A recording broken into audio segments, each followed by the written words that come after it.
40% of the high schools have 0 students who can do basic mathematics. I said, give me your definition of basic. And they're talking about like adding a few numbers together. I have to tell you, I give them a lot of credit. China's top 10. And so we can't now say that bigness is making it impossible to educate, because China's very big.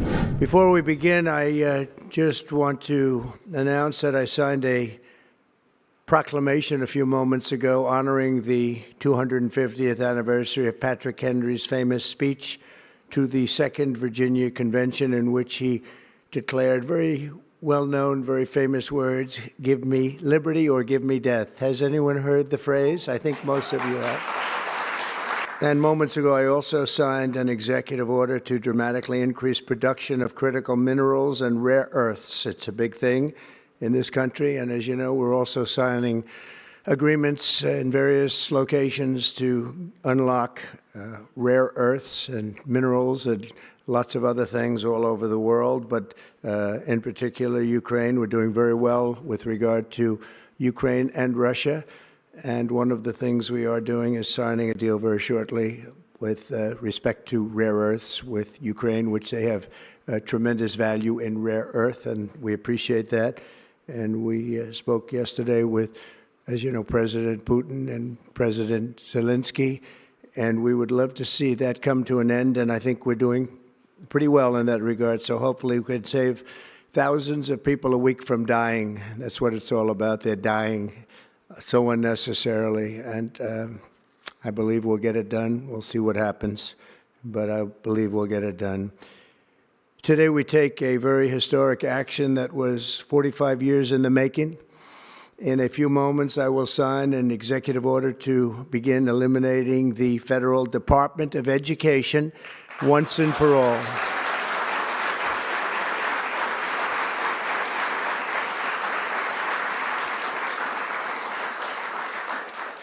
And it sounds strange, doesn't it? Department of Education, we're going to eliminate it, and everybody knows it's right. And the Democrats know it's right, and I hope they're going to be voting for it, because ultimately it may come before them, but everybody knows it's right, and we have to get our children educated. We're not doing well with the world of education in this country, and we haven't for a long time. And we're pleased to be joined today by the woman who I chose because she's an extraordinary person, and hopefully she will be our last Secretary of Education, Linda McMahon. Linda, thank you. Thank you very much. That's another interesting statement. It's an interesting opening, right? But it's true, and it's been amazing how popular this has been. I tell people that this is what I'm doing today, and they say, oh, it's about time. Everybody says it. Republicans and Democrats have said it. They're all saying it. Also with us are some terrific people. Governors Greg Abbott. Greg, thank you very much. Governor Ron DeSantis, thank you very much, Ron. Mike DeWine, thank you very much, Mike. Jeff Landry. Jeff, thank you very much, Jeff. Bill Lee, thank you. Governors, all governors. Brad Little. Brad, thank you very much. Jim Pilen, thank you very much, Jim. And Kim Reynolds. These are all people very interested in education. When President Carter created the Federal Education Department in 1979, it was opposed by members of his own cabinet, as well as the American Federation of Teachers, the New York Times editorial board, and the famed Democrat Senator Daniel Patrick Moynihan. History has proven them right. Absolutely right. After 45 years, the United States spends more money on education by far than any other country, and spends likewise by far more money per pupil than any country, and it's not even close. But yet we rank near the bottom of the list in terms of success. It's an amazing stat. Those are two stats you don't want. The most money spent per pupil, and you're at the bottom of the list. And that's where we are, like it or not. And we've been there for a long time. 70% of 8th graders are not proficient in either reading or in math. 70%. 40% of 4th graders lack even basic reading skills, can't read. Students in our public elementary and middle schools score worse in reading today than when the department opened by a lot. In Baltimore, 40% of the high schools have 0 students who can do basic mathematics. Not even the very simplest of mathematics. I said, give me your definition of basic, and they're talking about like adding a few numbers together. Despite these breathtaking failures, the department's discretionary budget has exploded by 600% in a very short period of time, and it employs bureaucrats in buildings all over Washington, D.C. And as a former real estate person, I will tell you, I ride through the streets of Washington and it says Department of Education, Department of Education. I said, how do you fill those buildings? It's crazy what's happened over the years. I'm pleased to report that after offering these federal employees 2 generous buyout options, and they were very generous, and they're good people, but they were very generous. My administration has initiated a reduction in force, and we're already cutting numbers that were really surprising to a lot that we were able to do it so successfully. And we've cut the number of bureaucrats in half. 50% have taken office, which is great. Thank you. Under the action I'm taking today, a small handful of Democrats and others that we have employed for a long time, and there are some Republicans, but not too many, I have to be honest with you. But the department's useful functions, and such as, and they're in charge of them, Pell Grants, Title I funding, resources for children with disabilities and special needs will be preserved, fully preserved. They're all going to be so. If you look at the Pell Grants, it's supposed to be a very good program, Title I funding, and resources for children with special disabilities and special needs. They're going to be preserved in full and redistributed to various other agencies and departments that will take very good care of them. And that's very important to Linda, I know, and it's very important to all of us. But beyond these core necessities, my administration will take all lawful steps to shut down the department. We're going to shut it down and shut it down as quickly as possible. It's doing us no good. We want to return our students to the states where just some of the governors here are so happy about this. They want education to come back to them, to come back to the states, and they're going to do a phenomenal job.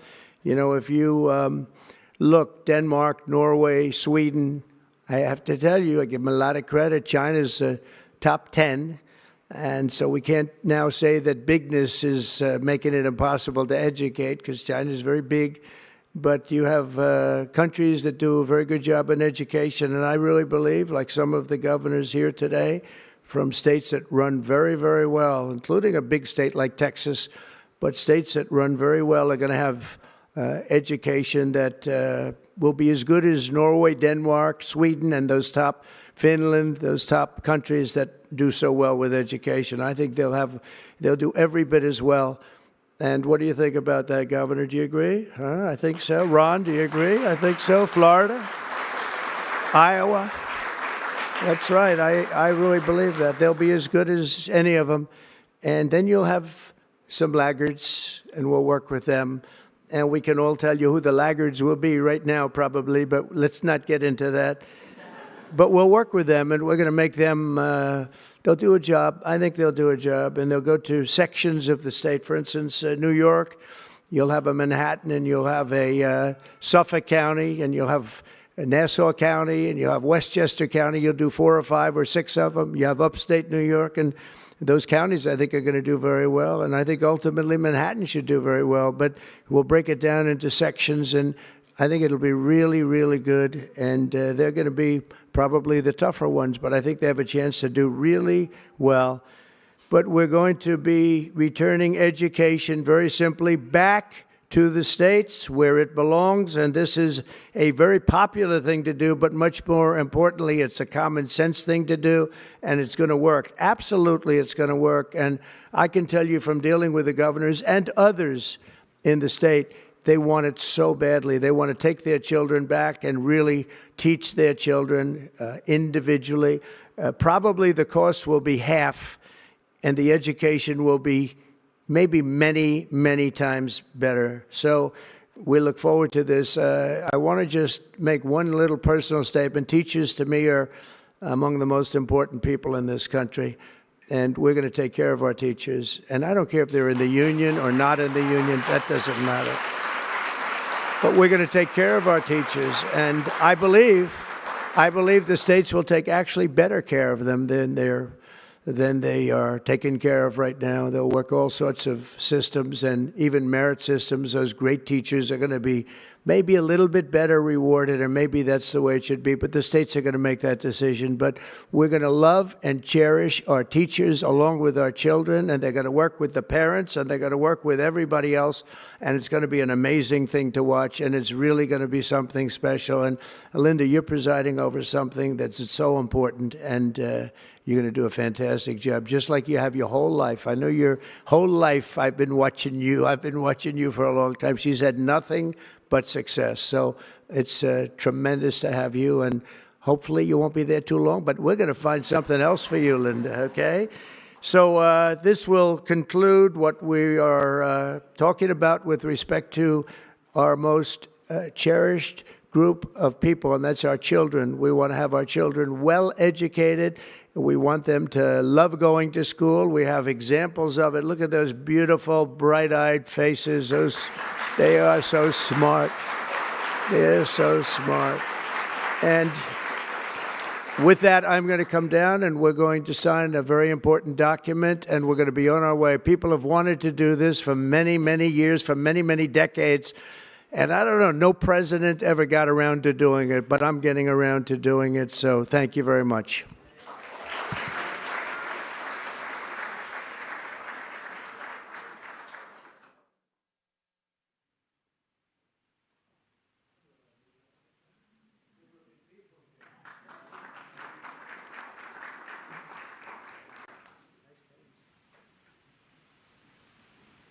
Should I do this?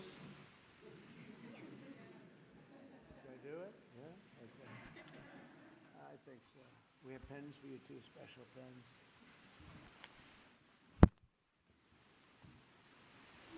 I'll take this one out. I had one that was very lucky. I signed another document that turned out to be very good for the country, and I said, let's use that same pen. I don't know. Is anybody superstitious? Ron, are you superstitious? Let's use that same pen.